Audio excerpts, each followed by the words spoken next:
வண்டி பிடிக்கிறாங்க வண்டியில் போட்டு கும்பலா எவ்வளோ அதிகமாக சொல்கிறாங்க 1000 ரூபா நாங்கள் ட்ரெயினில் போனால் 200 முன்னாடி எப்படி இருந்தாங்க போயிட்டு வரதுக்கு 2 சேர்த்து தான் சொல்கிறேன் 85 ரூபா எவ்வளோ ஒன்றா மாட்டேன் கிளம்பி காந்தி நகர் நம்ம விளந்தலாங்கல்ல விளந்த மணல் கோயிலுக்கு போய் பீஸ் போட்டுருவோம் போயிடலாம்டா ஈஸி திருக்கோயில் போய் மல்லூர் போடுற மல்லூர் திருவண்ணாமலை தனியாக போடுவோம் தனியாக இந்த கொடுமை இதுவும் ஒன்றா போட்டுரு போவோம் வந்தா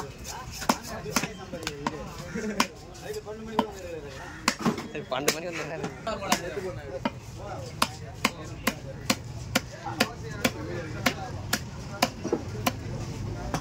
கட் கட்